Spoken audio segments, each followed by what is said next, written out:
حضور علیہ السلام نے فرمایا یہ غم گساری کا مہینہ ہے، یعنی یہ غریبوں کی مدد کا مہینہ ہے، یہ غم گساری کا مہینہ ہے، غرباء کی مدد کا مہینہ ہے۔ یعنی جب انسان روزہ رکھتا ہے، جب انسان روزہ رکھتا ہے، جب ظہر کا وقت آتا ہے، جب عصر کا وقت آتا ہے، اس کو شدید بھوک اور پیاس ستاتی ہے۔ آج کل تو گرمی ہے، شدید پیاس ستاتی ہے، شدید بھوک ستاتی ہے۔ حضور علیہ السلام کے اس فرمان کا مقصد یہ ہے کہ اس وقت انسان جب اس کو بھوک لگے تو یہ سوچے کہ مجھے تو پتا ہے کہ مغرب کے وقت میرے افطار کا وقت ہو جائے گا، میں دسترخوان پہ بیٹھوں گا، ڈھیروں نعمتوں میرے آگے لگی ہوں گی اور میں پیٹ بھر کے افطار کروں گا۔ حضور علیہ السلام کے اس فرمان سے ہمیں یہ سبق ملتا ہے، اور کئی احادیث کا مفہوم ہے یہ کہ جب اس وقت انسان کو بھوک ستائے اس وقت انسان یہ غور کرے کہ میں نے تو مغرب کے وقت جا کے افطاری کر لینی ہے، ڈھیروں نعمتیں کھا لینی ہے، لیکن وہ لوگ جن کے پاس کھانے کو کچھ نہیں ہے، جو غریب ہیں، وہ سارا سال یہ بھوک برداشت کرتے ہیں،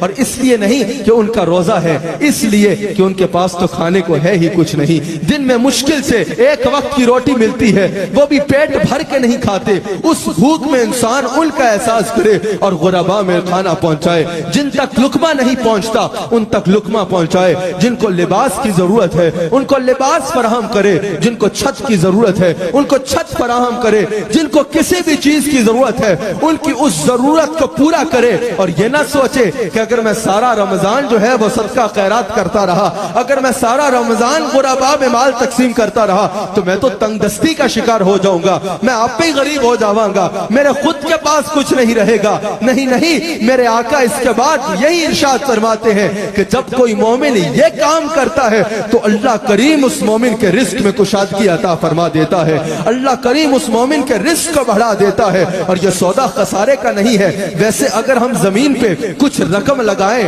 اور کچھ رقم لگائیں اور تھوڑا سا خطہ زمین کا کوئی ٹکڑا مل جائے، کوئی زمین کا ٹکڑا مل جائے تو ہم کہتے ہیں ہماری قیمت وصول ہو گئی۔ حضور فرماتے ہیں ذرا اللہ کی راہ میں لگانا، ذرا غرباء میں کچھ تقسیم کرنا، ذرا غریبوں میں پریشان لوگوں میں خوشیاں بانٹنا،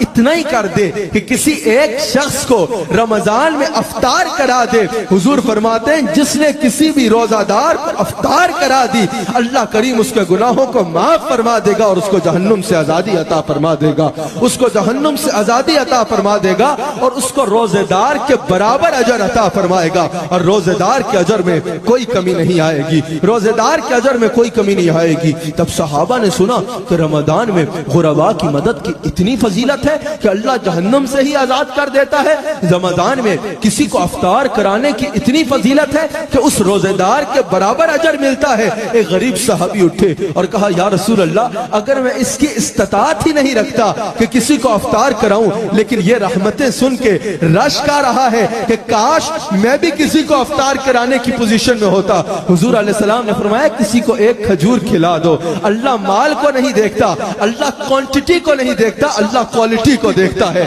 اللہ دل کو دیکھتا ہے، اللہ نیت کو دیکھتا ہے۔ کسی کو ایک کھجور کھلا دو، کسی کو دودھ کا یا پانی کا ایک گھونٹ بھی پلا دو، اگر نیت اللہ کی رضا کی ہوئی اللہ تمہیں وہی اجر عطا فرمائے گا، اللہ تمہیں وہی اجر عطا فرمائے گا۔